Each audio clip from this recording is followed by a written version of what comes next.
इस टेबल पर पड़े हुए इन डेकोरेशन पीसेस को देखने के लिए तो बहुत से लोग आते हैं, मगर जब वो इनकी कीमत को देखते हैं तो उन्हें वापस रख देते हैं।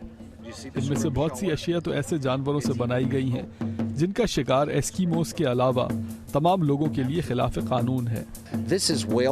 ये बत्तख वेल मछली की हड्डी से बनी है। इसकी आंखें आइवरी की हैं और इसके नीचे के अंडे भी आइवरी के हैं। यहाँ पोलर बेयर की खाल भी इस्तेमाल हुई है, जिसे वेल की हड्डी पर लगाया गया है। जिस दुकानदार ने हमें ये चीजें दिखाई उसने अपना नाम नहीं बताया। कानूनी तौर पर एक सफेद फार्म अमरीकी होने की हैसियत से ये वेल मछली और पोलर बेयर जैसे जानवरों का शिकार नहीं कर सकता, मगर यही जानवर अगर एस्कीमोस के हाथों मारे गए हों तो ये उन्हें मार्केट में जरूर बेच सकता है।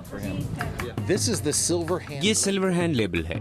अलास्का के एस्कीमो को अपने खानदानी शजरे की मदद से पहले तो ये साबित करना होता है कि वो एस्कीमो है, तब जाकर उसे ये लेबल मिलता है। ये साबित करता है कि बनाई हुई चीज किसी नेटिव एस्कीमो कबायली की ही है। So this really shows that it's from a native Alaskan. मेरे सर पे लगी हुई ये हैट एक प्लैटिनम वुल्फ की है और इस मार्केट में इसकी कीमत $850 है। बहुत सारे नेटिव अलास्कन्स का कहना है कि वो इस किस्म की टोपी को एक्सपोर्ट के लिए नहीं बनाना चाहते, क्योंकि इसको एक्सपोर्ट करने के लिए उनको इतनी बड़ी तादाद में प्लैटिनम वुल्व्स मारना पड़ेंगे कि ये भेड़िए इस इलाके से खत्म हो जाएंगे। The Kuniks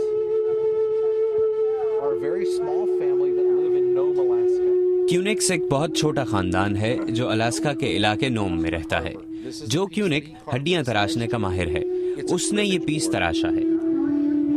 The feet are actually little seals. ये एक क्रिबेज खेलने का बोर्ड है जिसके नीचे सील्स बैठी हुई हैं।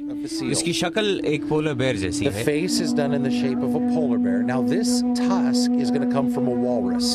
और जिस जानवर की हड्डी से ये बना है वो वॉलरस Inside है। of the mouth of the polar bear, if we pull out his tongue, इस बाजार में इस पीस की कीमत $550 है।